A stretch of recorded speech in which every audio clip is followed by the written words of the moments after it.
अस्सलाम वालेकुम। आज हम बनाएंगे बिना चिकन के मैकरोनी और ये इतनी लजीज बनती है कि चिकन मैकरोनी को ही भूल जाएंगे। इसमें चिकन का फ्लेवर कैसे आता है, चलें स्टार्ट करते हैं। कोई भी मैकरोनी या पास्ता इस्तेमाल कर सकते हैं। यहाँ पर मैं एल्बो मैकरोनी जो है पानी में शामिल कर रही हूँ। मैंने पानी में हल्का सा कुकिंग ऑयल शामिल किया था, लेकिन इसमें नमक शामिल नहीं किया क्योंकि बाद में जो स्पाइसेस हैं उसमें मैंने बैलेंस कर लेना है।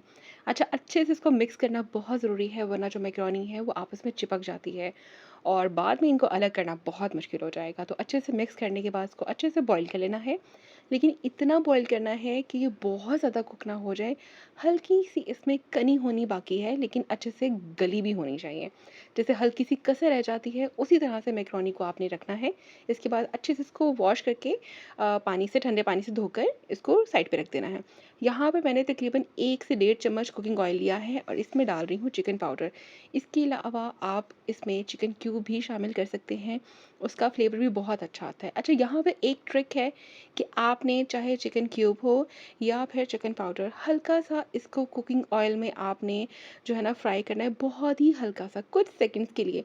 इससे जो इसका कच्चापन है वो ख़त्म हो जाता है, क्योंकि मैंने इसको बिना फ्राई किए इस्तेमाल किया हुआ है और इसका फ्लेवर बहुत बुरा आता है।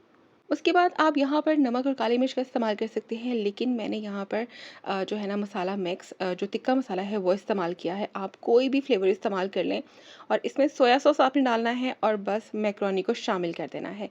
यहाँ पर आप चेक करें, हल्का हल्का सा जो है पानी मैंने मैक्रोनी में रखा है, ताकि जो मसाला है वो अच्छे से मैक्रोनी में मिक्स हो सके, जो उसके फ्लेवर्स हैं वो मैक्रोनी में अच्छे से जा सके।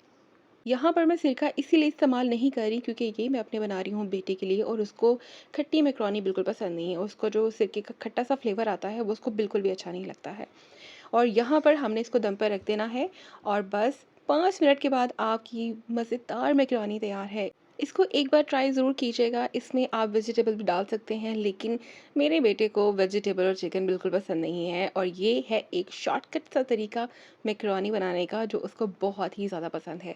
रेसिपी अच्छी लगी हो तो वीडियो को लाइक कर दीजिएगा। मैं इंशाल्लाह नेक्स्ट वीडियो में मिलती हूँ एक नई रेसिपी के साथ। इजाज़त दीजिए। अल्लाह हाफ़िज़।